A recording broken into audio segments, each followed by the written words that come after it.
Es un gusto para mí y bueno, para este espacio recibir a Natalia Ubal directamente desde la redacción de La Diaria o desde Séptimo Día. No, ya desembarqué en la redacción de La Diaria. Ya estás desde la redacción de La Diaria, entonces vamos a hablar, como decíamos, Natalia, como comentábamos al principio en los avances, del caso Neptuno y de todas las repercusiones que tuvo, pero vamos a ir también un poco hacia atrás, vamos a hablar un poco de esa génesis, de los principales argumentos que había en contra, de los argumentos que se manifestaban a favor, y bueno, y a partir de la decisión que toma el gobierno de no hacer la planta en Arasatí, todo lo que vino después. Así que bueno, el micrófono es tuyo. Bueno, sí, capaz que repasamos un poco, Guille, los argumentos que había en contra de Neptuno y que fueron argumentos que estuvo barajando el gobierno de Orsi para resolver qué hacía con este proyecto. Recordemos, fue una iniciativa que se presentó en octubre de 2020 por parte de un consorcio privado integrado por 4 empresas que se denominó Consorcio Aguas de Montevideo y que es un proyecto que toma el gobierno de la calle Pou y lo aprueba, y finalmente, poco antes de irse del gobierno, firma el contrato con este consorcio, que lo que proponía es establecer una planta potabilizadora en la zona de Arasatí, en San José, que tomara agua del Río de la Plata y construir una reserva de agua dulce denominada como Polder, ¿no? Que es un poco, fue uno de los puntos que estuvo en discusión. Y ahí hubo muchos cuestionamientos, tanto ambientales como jurídicos a este proyecto. Hubo cuestionamientos ambientales por parte de la academia y también por parte de actores del territorio, de la zona de San José, actores de todos los partidos políticos y actores sociales y ambientalistas de esa zona. Vamos a recordar primero los argumentos académicos por parte de la ciencia. Hay una muy buena nota que recomiendo que lean de Camila Méndez, que es de principios de este año, cuando se firmó el contrato, enero de 2025, que repasa un poco todos los cuestionamientos que ha habido en esa materia. Yo voy a utilizar esta nota, así que gracias, Camila, que ya ha pasado por La Diaria Radio. Camila, bueno, recordaba que, por ejemplo, hay un informe de la Facultad de Ingeniería de la Universidad de la República sobre los episodios de salinidad que tenía la zona donde se tomaría el agua potable para Arasatí. Bueno, ahora ya está descartado eso, pero daba que en un 10%, en un periodo de análisis más o menos de 3 años y medio, un 10% de los días que se analizaron tenían unos niveles de salinidad que estaban por encima del umbral aceptable para el proyecto. Y por otro lado, hay un cuestionamiento también de Luis Aubriot, que es un técnico de la Facultad de Ciencias, un académico investigador de los temas de agua potable y específicamente de los temas de cianobacterias. Luis ha trabajado junto con La Diaria en algunos proyectos, como Río Abierto, por ejemplo, que fue un proyecto de La Diaria de 2019 que se centró en la calidad del agua potable y en el Santa Lucía en particular. Y bueno, Luis tiene todo un laboratorio lleno de cianobacterias ahí en la Facultad de Ciencias, y él advertía, que decía textualmente, que las aguas de Arasatí son aguas peligrosas de potabilizar, con una altísima variabilidad en cuanto a la toxicidad y a las cianobacterias. Eso decía Luis Aubriot, consultado sobre este tema. También hay publicaciones en revistas científicas como Estuarine que decían que la planta tuvo durante todos los meses de 2021 floraciones de cianobacterias, tuvo la zona donde se iba a tomar el agua. Entonces había todo un conjunto de cuestionamientos ambientales y después un conjunto de cuestionamientos jurídicos, ¿no? Que tenían que ver, por un lado, con que se decía que este proyecto estaba violando el artículo 47 de la Constitución de la República, que, como sabemos, después de la reforma dice que el servicio público de saneamiento y de abastecimiento de agua para consumo humano serán prestados exclusiva y directamente por personas jurídicas estatales. Eso dice el artículo de la Constitución, que según muchas organizaciones bueno, colectivos de distinto tipo se estaba violando en este caso, y por eso cuestionaban. Hubo muchos recursos presentados ante el Tribunal de lo Contencioso Administrativo por este proyecto. El primero de ellos fue uno que presentó el colectivo Tucutucu de San José y la Comisión en Defensa del Agua y de la Vida, de medidas cautelares antes que se adjudicara la licitación al consorcio, y ese recurso, bueno, fue rechazado. En una primera instancia fue tomado por el juez Alejandro Recarey, pero en apelaciones fue rechazado.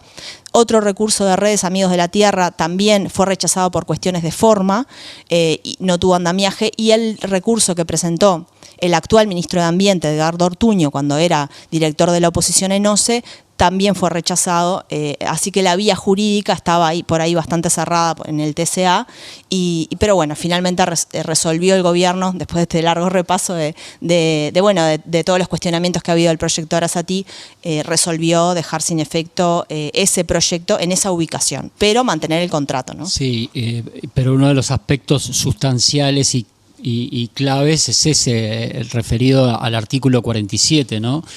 Porque esas mismas organizaciones que se opusieron en ese momento en base a esa inconstitucionalidad que tendría según esa interpretación, cuando se hablaba de realojar a la planta y no se sabía en qué condiciones y quién iba a gestionar la distribución del agua o la extracción y el procesamiento, esas organizaciones se iban a seguir oponiendo. Una de las consecuencias que tenemos de este nuevo acuerdo que logra el gobierno es que se desactiva, ¿no? Claro, lo decía Andrade recién, lo escuchábamos acá en la radio, que bueno, uno de los efectos beneficiosos, entre comillas, para el gobierno es que no se pelea con su base social, ¿no?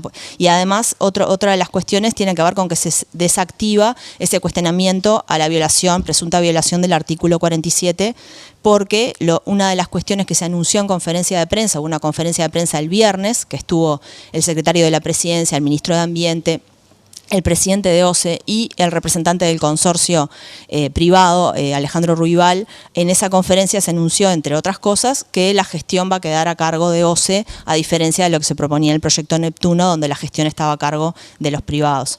Los privados en este caso construirían y ya vamos a hablar de qué otras plantas también, y simplemente se limitarían a eso. Una vez que las plantas estén en funcionamiento, quedaría todo a cargo de OCE. Quedaría a cargo de OCE, y un aspecto acá central sobre el cual todavía no tenemos información suficiente, porque recordemos que lo que se hizo el viernes fue anunciar, por un lado, un acuerdo básico, el que se llegó con el consorcio, que tiene que ver con se mantiene el contrato, se mantiene la obra principal, que es la potabilizadora, solo que se cambia de ubicación, pero hay muchos aspectos que se van a seguir negociando, ¿no? Porque se aprobó una nueva prórroga de esas negociaciones hasta el 31 de agosto, y porque se van a hacer adendas y cambios al contrato. Entonces, esa es una palabra que leí el otro día en la diaria y no la googleé. ¿Qué son las adendas? Como agregados, son como agregados al contrato, claro, agregados a los contratos. Mi ignorancia ahí del español. Y bueno, y ahí uno de los puntos centrales tiene que ver con los costos, que no está saldado, porque lo que sí se informó el viernes es que se informó en términos generales algo así como que iba a costar 2/3 de lo que hubiera costado, digamos, el proyecto Neptuno. Entonces a mí me entró la duda de a qué se refería ese costo. Y cuando hoy, por ejemplo, la diaria publica una entrevista con el presidente de OCE, que también les recomiendo que lean, que la hizo Agustín Zavala, periodista de política, le hizo una entrevista al presidente de OCE, salió en la edición de hoy de la diaria, y él menciona un poco más en detalle estos costos y aclara que refieren a la planta, los costos de construcción de la planta potabilizadora, ¿no? Que se reducen 2/3. Hoy le pregunté a Ferreri qué pasa con los otros costos, porque recordemos que hay costos que se extienden en el tiempo durante 17 años para OCE, que son pagos que tiene que hacerle, no sé si anuales o mensuales, pero periódicos, OCE al consorcio privado, y él lo que me decía es que esos pagos se mantienen, es decir, OCE va a tener que seguir pagando esos 17 años. Lo que me decía Ferreri es que todavía no está claro el monto de esos pagos. Eso es algo que a negociar con la empresa. Es muy esperable que bajen esos costos respecto a lo que estaba previsto, porque hay un conjunto de cosas que el consorcio ya no va a hacer, como la gestión, ¿no?, que decíamos recién. Pero bueno, eso es una incógnita, ¿no?, que tenemos todavía de cuánto le va a costar efectivamente al Estado el mantenimiento del contrato. Después vamos a hablar, Guille, si tenía alguna otra opción el Estado, sí, en este caso, y cuáles eran los costos de otras opciones también, ¿no?, que todo tiene su costo, ¿no? Algo que recuerdo de la nota de Ferreri, que él decía que después hay que afinar esos números, pero que íbamos a hacer de alguna manera 3 plantas por el precio de una. Hablamos la nueva relocalizada, que no se sabe el nombre todavía. Sánchez tiró Esperanza la otra vez, o yo escuché mal. Ah, no escuché que eso. Se podría llegar a llamar Esperanza. No suena muy bien, me parece. No, tampoco. A mí no me sonó muy bien, pero bueno. Después la de Casupá, un proyecto que ya sabemos, del cual se ha hablado mucho, y la que más sorprendió, una en el Solís Chico, ¿no? Que sería una planta que tendría un reservorio de agua, que tendría una mini potabilizadora y que llevaría agua a la zona de la costa de Canelones, donde hay muchos balnearios sin agua.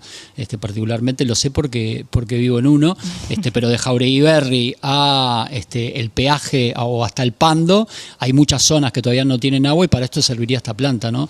Y Exacto. Ferreri decía, lo pongo yo, no lo dijo así, pero es como un combo.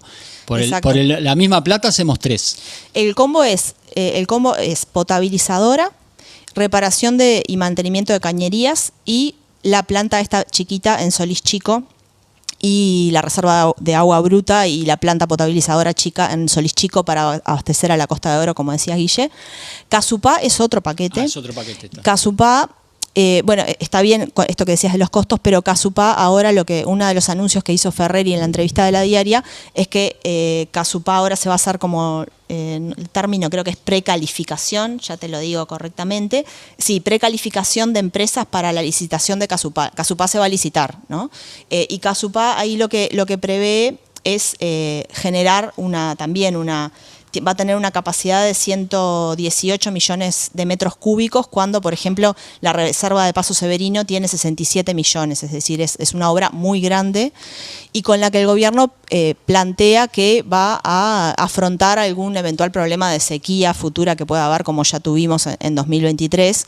Y dice además que la represa de Casupá va a ser más efectiva, según los estudios técnicos que ellos tienen, que el gobierno tiene, más efectiva que lo que hubiera sido el proyecto Neptuno. Dicen que, bueno, un escenario de sequía, decía Ferreri hoy en la entrevista, un escenario de sequía un 10% más complicada que la que tuvimos en 2023, con Casupá se soluciona y con Arasatí no. ¿No? Digo esto porque ha habido, después vamos a hablar un poco, pero cuestionamientos al hecho de que se construya otra potabilizadora en el Santa Lucía en lugar de diversificar las fuentes, ¿no? de agua potable, y eso fue cuestionado también por parte de la oposición.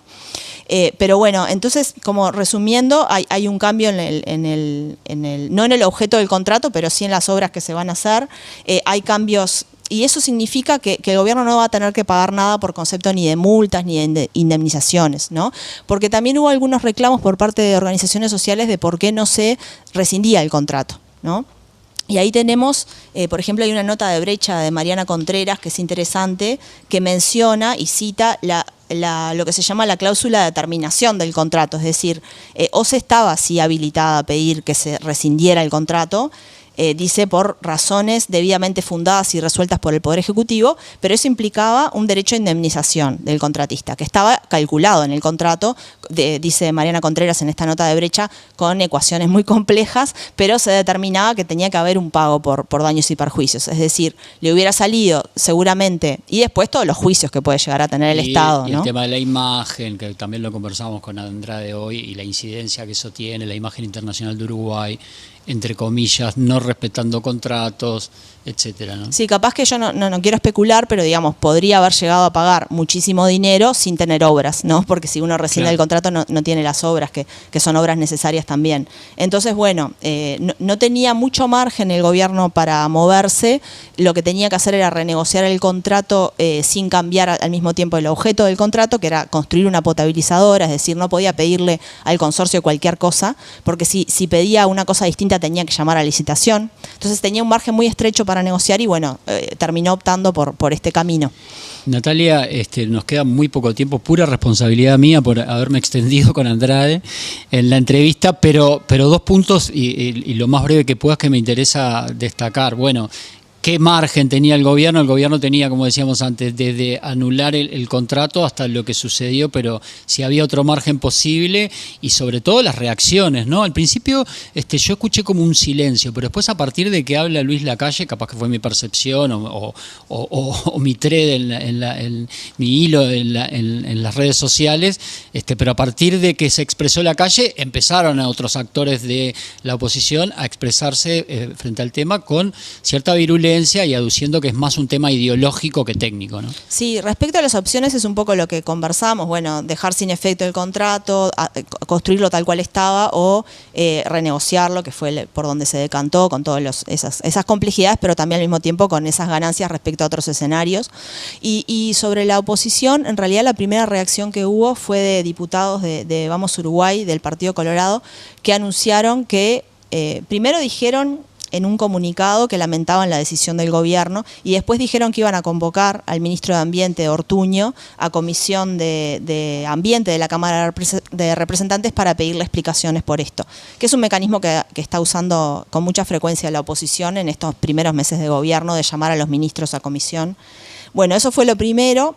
Después también la segunda gran reacción, digamos, fue la de Álvaro Delgado, el presidente del directorio del Partido Nacional y senador del Partido Nacional, que dijo, bueno, en el próximo directorio, que está transcurriendo en este momento, el directorio del Partido Nacional, o empieza a las 11, la reunión, van a recibir al expresidente de OCE del gobierno de Lacalle Pou y al ex subsecretario de Ambiente, Amarilla, del gobierno de Lacalle Pou, los van a recibir para que den sus comentarios sobre esta decisión del gobierno, es decir, que seguramente tengamos una conferencia de prensa ahora dentro de poco tiempo, de pocas horas, del Partido Nacional, de alguna manera criticando seguramente la decisión tomada. Y después en redes sociales el expresidente Luis Lacalle Pou en X hizo un posteo donde también cuestionó fuertemente la decisión del gobierno. Dijo que es una decisión netamente política y técnicamente desacertada, que además no diversifica la fuente de agua, que es vital, y utiliza la misma cuenca, es un poco lo que comentaba hace un ratito.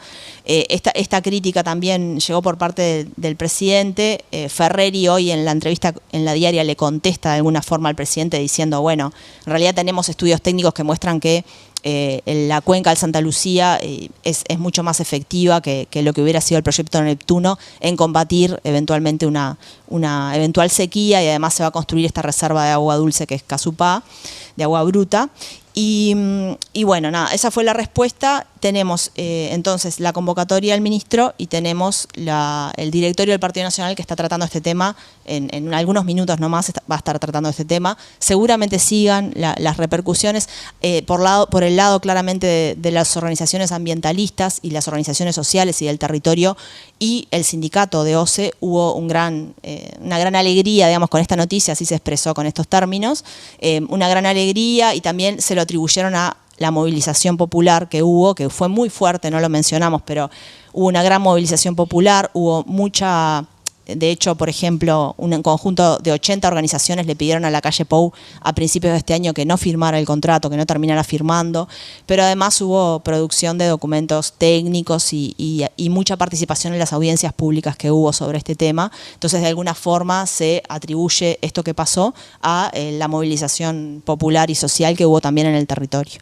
Bien, ya les quiero comentar que esta semana vamos a tener aquí en vivo al ministro de Ambiente, Edgardo Ortuño, que como decía Natalia, ya fue convocado a la Comisión de Ambiente del Parlamento, así que y además un actor fundamental, desde que era director de OCE en la administración pasada, a su rol como ministro de Ambiente actualmente en las negociaciones, así que bueno, vamos a seguir entonces en la semana con el tema. Natalia, muchas gracias, te esperamos el lunes que viene. No te voy a preguntar un adelanto porque falta mucho y no se sabe lo que puede pasar en 7 días en este país, que a veces decimos no pasa nada, pero a veces la realidad contradice esa afirmación. Muchas gracias, Natalia.